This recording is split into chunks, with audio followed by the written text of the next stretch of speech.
بسم الله الرحمن الرحیم.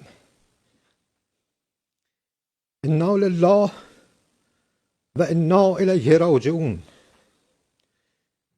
ملت بزرگ ایران، روح بلند پیشوای ملت بزرگ ایران و پیشقراول امت اسلامی حضرت امام خامنه ای با نوشیدن شهد گوارای شهادت در ماه مبارک رمضان به ملکوت اعلی پیوست.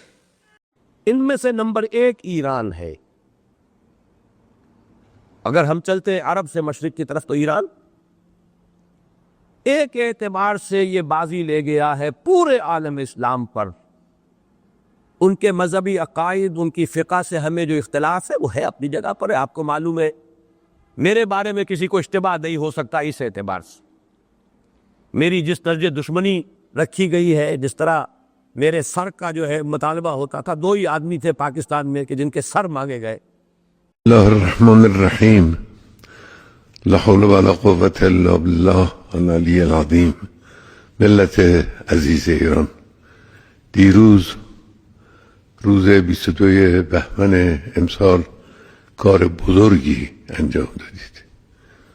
ایران رو سربلند کردید. جمهوری اسلامی رو مانند همیشه پشتیبانی کردید و به قدرت اون افزودید. دشمنانی که در اظهارات خود، در برنامه‌ریزی های خود به دنبال تسلیم ملت ایرانند مایوس شدند. این کار بزرگ رو دیروز به توفیق الهی انجام دادید و خدای متعال اجر چنین حضوری رو و چنین حرکت عظیمی رو به ملت خواهد داد و اون عزت بیشتر، اقتدار بیشتر، استقلال کاملتر خواهد بود انشاءالله. سعی بشود که اتصال و انسجام ملی رو حفظ کنیم. هممون سعی کنیم.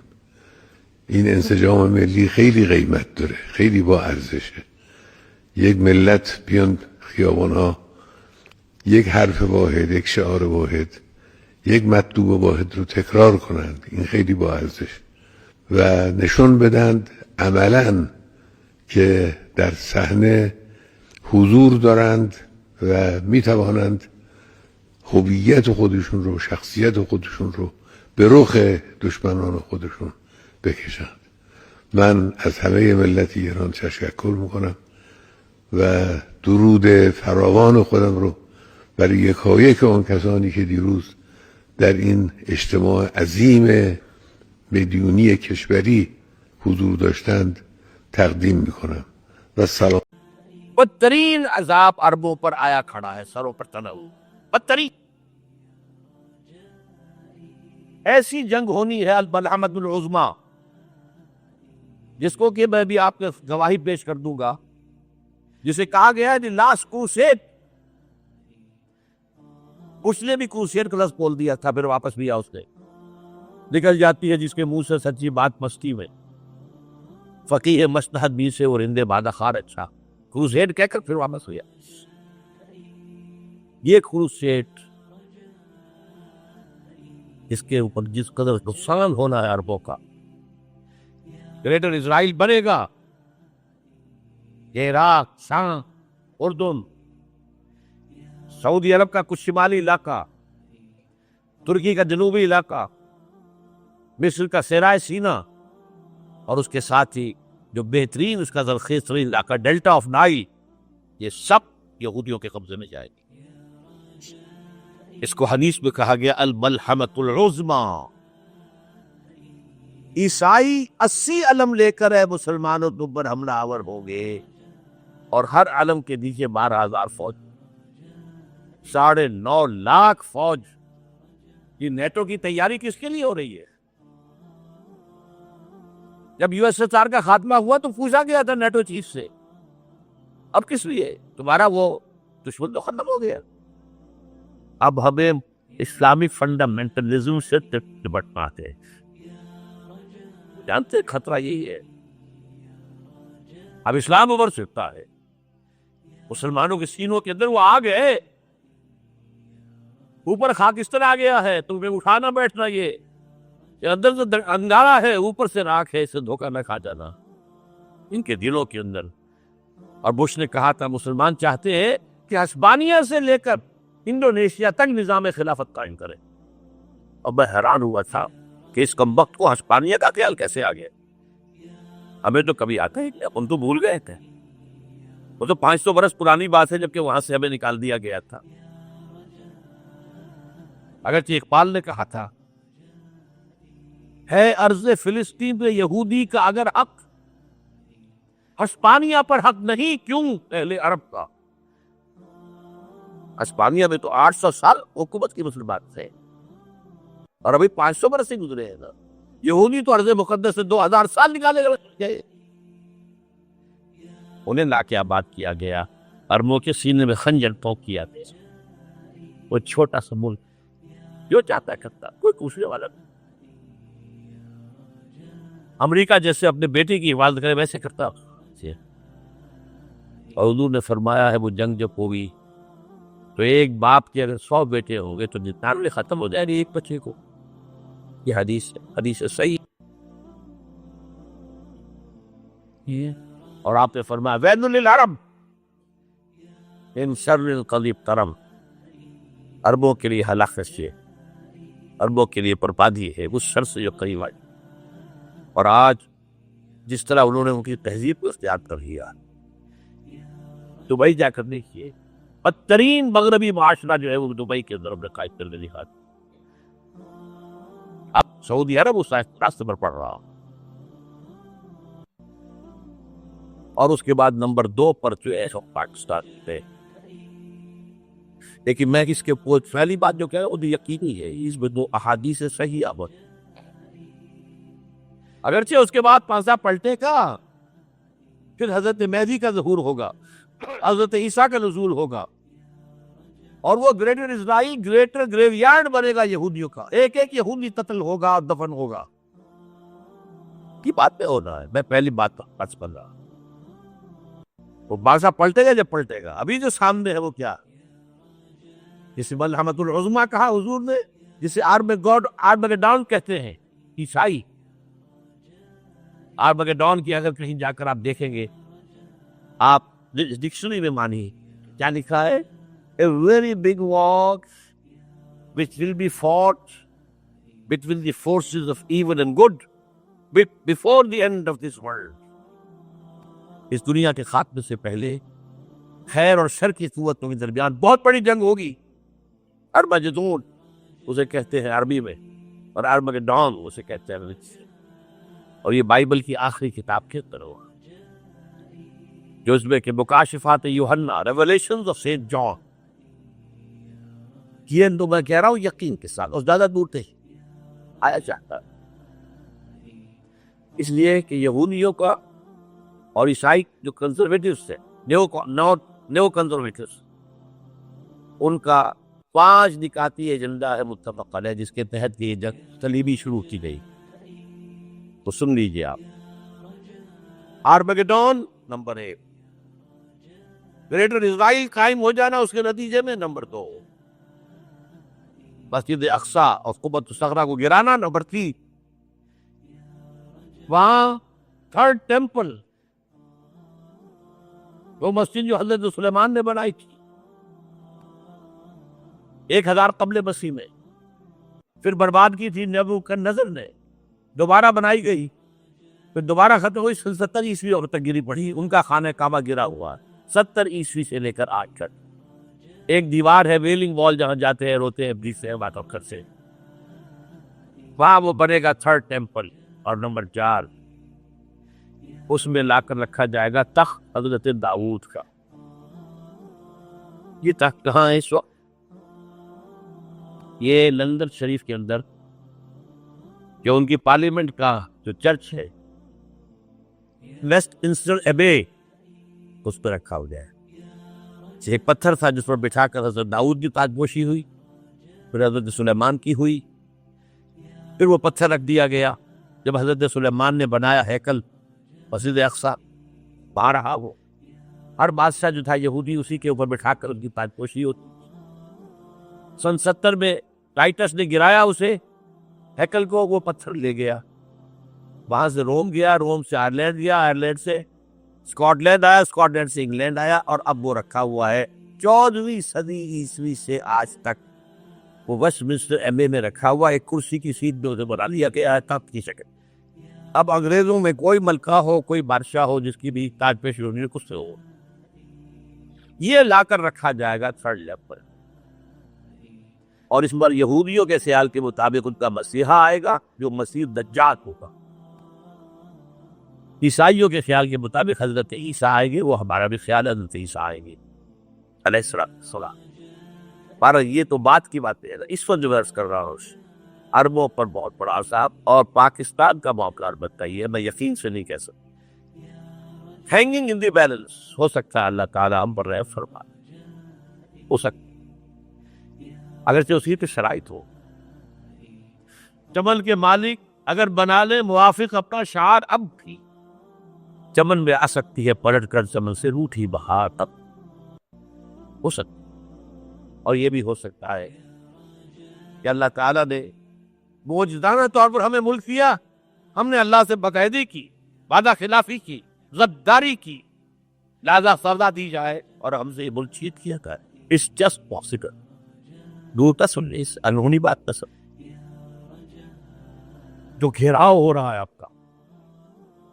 آپ کے مغرب میں نیٹو فورسز اور مشرق میں بھارت فورسز، بھارتی فورسز گدھوں کی طرح بیٹھے ہوئے انتظار کر رہے ہیں پاکستان اور ڈسٹیبلائز ہو جائے، یہاں اور بدامنی ہو جائے۔ اب لاہور میں پھر آج دھماکے ہو گئے ہیں، 2 دن پہلے کا دھماکہ میں سہ کے آیا ہوا افریقہ پہ بیٹھ رہا ہوں، وہ جانے بچے کہ ہماری اکیڈمی کا حشر ہوا تو میں آپ کو نہیں بلا سکتا، یہ سارا کیوں ہو رہا؟ تاکہ یہاں بدامنی ہو جائے اور ہمیں جواز مل جائے، مغرب سے نیٹو فورسز داخل ہو جائیں، مشرق سے بھارتی فورسز آ جائیں اور ہمارے ایٹمی ٹانک توڑ کر اور پھر ہمیں بھارت کے سامنے ڈال دیا جائے، نو ڈو ایز یو لائک۔ یہ ان کا نقشہ ہے، ہوگا کیا وہ اللہ جانتا، ہوگا وہ جو اللہ چاہے، لیکن اللہ کا چاہنا جو ہے وہ کس پر منحصر نہیں۔ یہاں انقلاب برپا کرو، یہاں اسلام لاؤ، اگر دھندوں میں لگے رہو گے تو وہ خود بخود نہیں آ جائے گا انقلاب۔ صحابہ نے جانیں دی تھی، کتنی تکلیفیں اٹھائی تھی، 12 برس تک مکی دور کے اندر، بانشہ درویشی در سال و دم آدم تک، جو پختہ شبی خدرہ بر سلطنت جمسن۔ یوم تائف یاد ہے جو حضرت عائشہ فرماتی ہے کہ میں نے پوچھا تھا حضور سے کہ یوم احد سے زیادہ سختی بھی آپ پر کبھی آئی؟ یوم احد پر کیا ہوا؟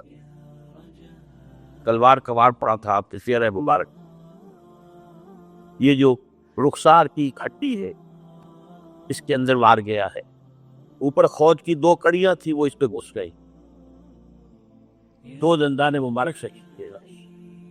وہ خود کی کڑیاں ایک صحابی نے اپنے دانتوں سے پکڑ کھینچنے کی کوشش کی، دانت نکل گئے، وہ نہیں نکلے، کیا جتن کر کے نکالی گئی ہوگی تو خون کا فوار آیا، اتنا خون گیا ہے کہ آپ بیش ہو گئے کتنے، اور مشہور یہ ہو گیا کہ آپ کا ارتقاش ہو گیا، شہادت ہو۔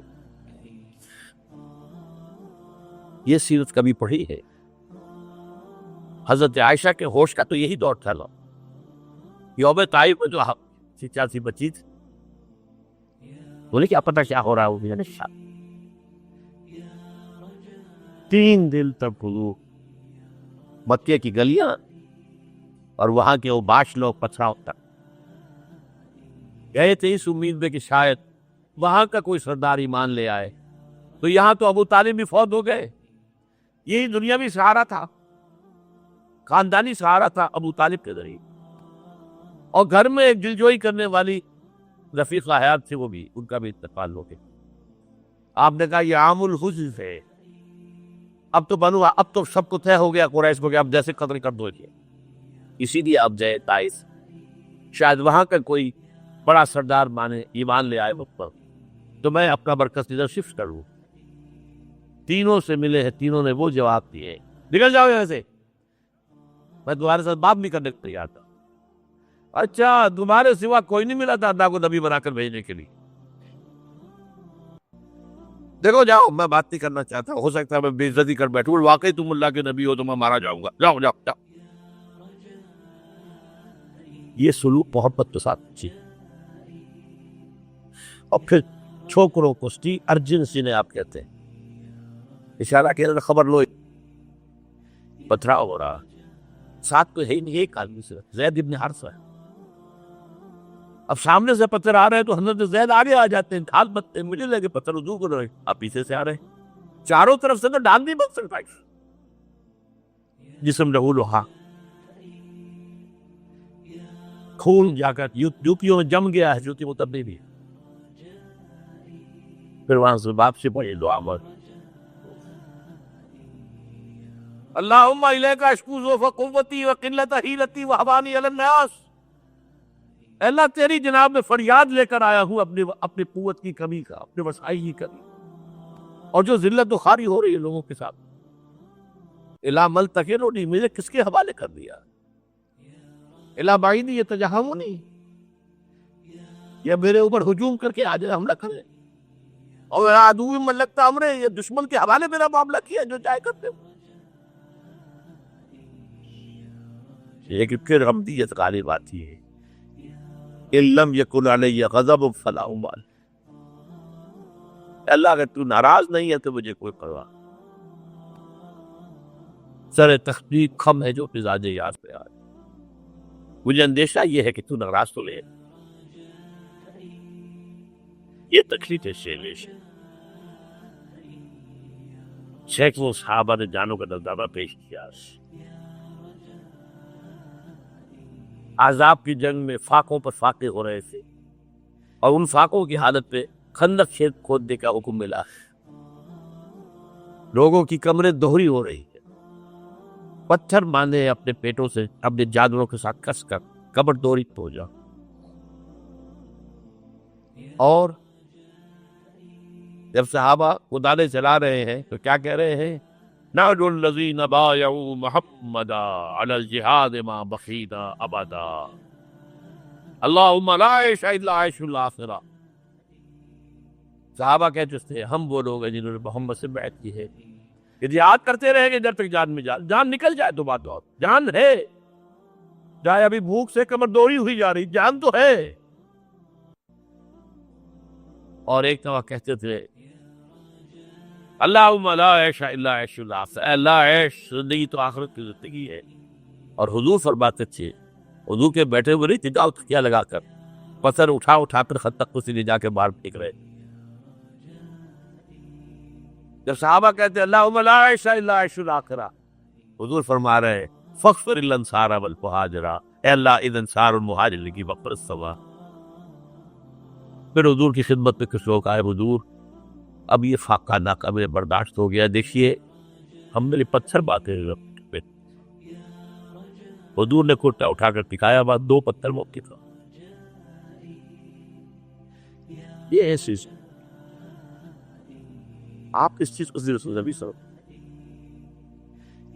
بہرحال اس موضوع پر میری ایک کتاب ہے منہج انقلاب نبوی. انقلاب کیسے آیا تھا؟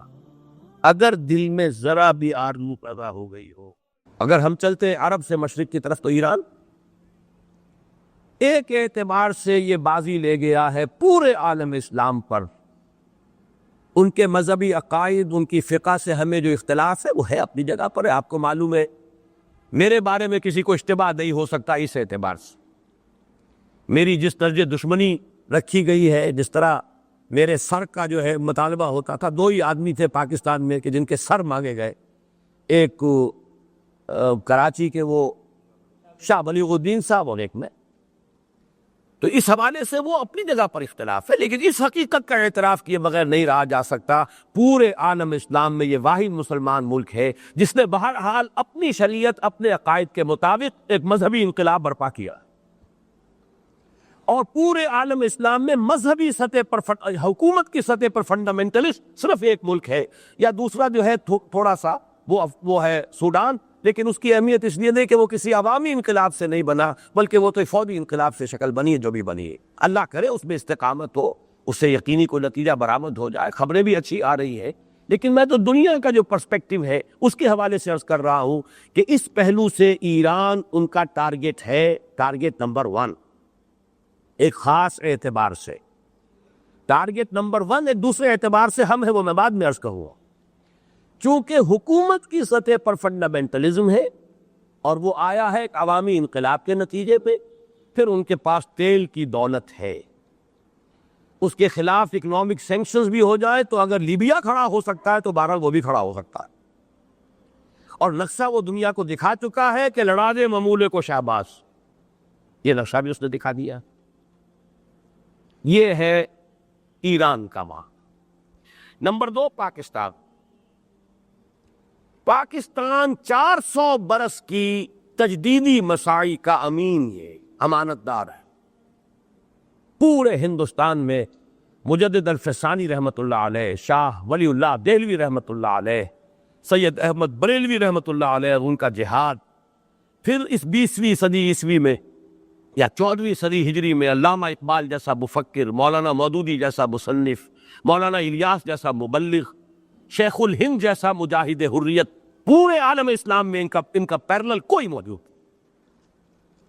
یہ 400 سال کی تاریخ ہے، اس کی امانت، اور اس کے نتیجے میں یہاں کے مڈل کلاس میں فنڈامنٹلزم کا ایک نیوکلیس ہے، اگرچہ حکومت کی سطح پر کوئی پیش رفت نہیں ہو سکی آج تک، بلکہ اب تو پسپائی ہو رہی ہے، اب پیچھے ہٹ رہے۔ وہ ہمارے ان سیاسی جو بھی زعماء ہیں، جو جماعتیں ہیں، ان کی غلطی، اور الیکشن ہی کو واحد میدان بنا کر اس کے اندر اپنا سارا وقت، توانائی اور قوت ضائع کر دینا، یہ ہے در حقیقت جس کا کہ یہ صدا مل رہی ہے کہ اس اعتبار سے تو پسپائی کی طرف ہے معاملہ، کسی پیش رفت کی طرف نہیں ہے۔ لیکن باہر والے تو دیکھتے ہیں نا کہ اندر کیا کچھ مواد موجود ہے۔ اگر مڈل کلاس میں وہ فنڈامنٹلزم کا بارود موجود ہے تو کسی بھی وقت اس کے اندر جو ہے وہ کوئی دھماکہ ہو سکتا ہے۔ دوسری بات جو ان کے لیے ایک اعتبار سے ٹارگٹ نمبر 1 ہمیں بنا رہی ہے، وہ ہمارا ایٹمک نو ہاؤ ہے۔ پورے عالم اسلام میں اور کسی کے پاس نہیں۔ اسلامی بم اگر بنے گا تو یہی بنے گا۔ یہ ہے مختلف اسباب جس کے بنا پر ایران اور پاکستان کو آپ بریکٹ کر لیجئے، یہ اس نیو ورلڈ آرڈر